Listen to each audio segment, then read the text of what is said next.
சொல்லணும்னா எது வேணாலும் சொல்லிட்டு போகலாம். இந்தியாவே நான் நாளைக்கு ஆண்டு பிடிச்சிருவேன் அப்படின்னு சொல்லலாம். தம்பி விஜயை சொல்லிக்கிட்டே இருக்கார். இது சினிமா இல்லை.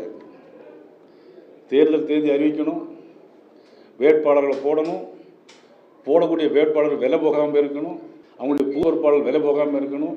பூத் பொறுப்பாளர்களே கிடையாது, கட்டமைப்பே கிடையாது. யார் வேட்பாளர் இப்போ அவங்க சொல்ல முடியுமா? சொல்ல முடியாது. 234 தொகுதி இருக்குது. வரிசையாக ஒரு 10-15 பேரை வரிசையாக சொல்லுங்க பார்ப்போம். ரெண்டாவது அதுக்கப்புறம் பேசிக்கலாம்.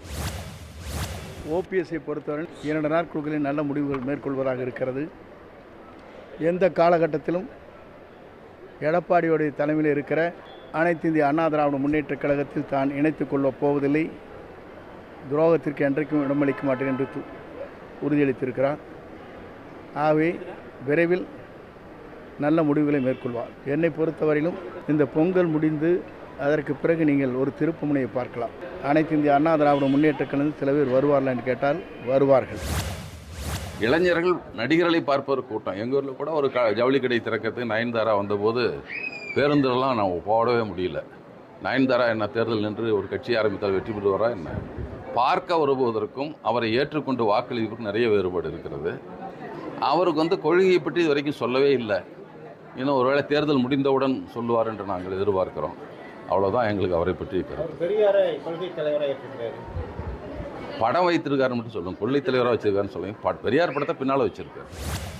எங்க முருகனையா இத்தனை ஆண்டுகள் வராத முருகன் மேல உனக்கு இப்ப பாசம் வருது? ஏன் நீ போன வருஷம் விளக்கத்தல, அதுக்கு முந்தின வருஷம் விளக்கத்தல? 15 ஆண்டுகளா பிஜேபி இருக்கு, பல 100 ஆண்டுகளா அந்த இடத்துல எங்க பாட்டன் கோயில் இருக்கு. அங்க ஏன் நீ விளக்கத்த வரல? தேர்தல் 2 மாசம் இருக்கும்போது விளக்குன்னு வந்து நிக்கிறியா? என்ன அர்த்தம் அது? அப்போ நீ அற்ப தேர்தல் லாபத்துக்காக இதை குறி வைக்கிறிய ஒழிய உண்மையிலே என் பாட்டன் மேல முருகன் மேல பக்தி இருந்தா நீ அப்பவே ஏத்திருக்கணும். இப்ப இந்த 4 ஆண்டுகள் முடிஞ்சு இன்னும் 2 மாசத்துல தேர்தல் வர போகுது. இப்ப நான் தீபம் ஏத்துவேன் அப்படின்னா, தம்பி தீக்குச்சியில விளக்கையும் ஏத்தலாம், வீட்டையும் எரிக்கலாம். நீங்க வீட்டை கொளுத்துறதுக்கு வரிய, விளக்க கொளுத்துறதுக்கு வரல. அதான் இங்க இருக்கிற பிரச்சனை. நமக்கு மோடி நம்ம சொந்தக்காரெல்லாம் கிடையாது. அவர் எந்த ஊருக்காரன்னு நமக்கு தெரியாது. அவர் பேச நமக்கும் புரியாது, நம்ம பேசுறது அந்த அளவுக்கு புரியாது. அதனால இங்க பிரச்சனை எதுவுமே கிடையாது. எனக்கு நீங்க முக்கியம் நான் நினைக்கிறேன்.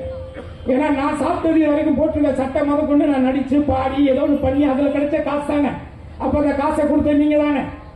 அதுக்காக சொல்றேன். அது என்ன போல ஒரு சின்ன நடிகனுக்கு இருக்கு, 200 கோடி சம்பளம் வாங்குற பெரிய நடிகருக்கு இருக்கணும்ல. இன்றைக்கு இதே ஒரு சங்கீதம். நீங்க நல்லா புரிஞ்சுக்கங்க. இது பெரிய விளையாட்டு, இது பெரிய கேம். இந்த தமிழ்நாட்டுக்குள்ள தமிழர்களை பிரித்தாண்டு பாஜக ஏதாவது ரூபத்துல தமிழகத்துல தன்னுடைய காலை பதிக்கணும்னு நினைக்குது. உங்களால் தமிழகத்துக்குள்ளே கால் ஊன்ற முடியாது. அது நைனாவா இருக்கட்டும், அவங்க நைனாவா இருக்கட்டும், யாராக வேணாலும் இருக்கட்டும், அதுக்கு வாய்ப்பு நம்ம கொடுத்துடக்கூடாது.